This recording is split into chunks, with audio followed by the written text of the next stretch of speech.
Hi everyone, Darren Hunter from Inspired Growth Training. Now, if you're thinking about increasing your fees with current owners, that could be increasing or adding some fees, you've always got to let them know. Now, whether it's going to be by email or by a letter in the post, that's up to you.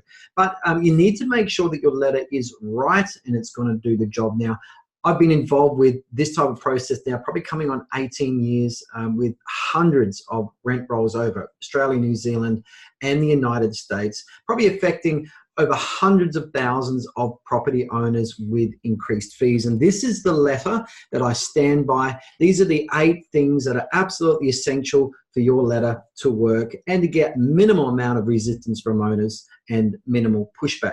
So firstly, number 1, make sure that your letter is brief. Do not go over one page. Keep it all on one page. Next, make sure the letter subject is right. So don't say in the header, we're jacking up your fees. That's only going to cause alarm. It'll be something like, we're making some changes to your management agreement, something passive like that.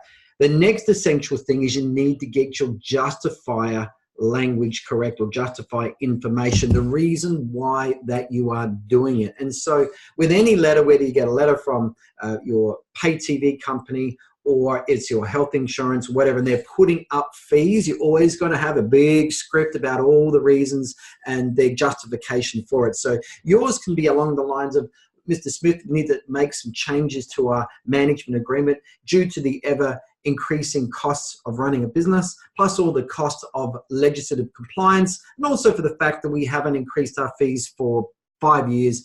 We had to make some changes. Here's what they are. So words to that effect, your reasons. The next part is having a clear effective date. These changes will take into account as of, and just have that a line all on its own. Make it really clear and transparent is the key.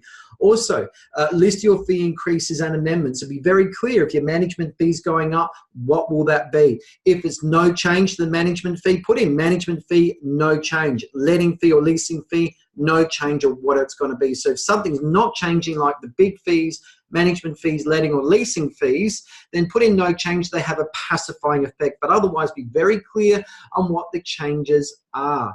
Now, you may put down the bottom, all other fees and conditions remain the same, or something like that, but be very clear and transparent on those changes. Also, refer to your agreement to be signed or returned. Now, you could be sending a one-page addendum or a management agreement to be signed. If that's the case, you know your legislation, whether it's got to be a full agreement or an addendum, different through the different states in Australia. In New Zealand, a lot of the time we just send a letter of advice. In America, no doubt you're going to have to do a new agreement unless you get independent contrary advice, but always seek legal advice or speak to the regulator or real estate institutes, where to get that information. Alrighty, also invite queries or questions. So always state, if you have any queries or questions, get in contact with me.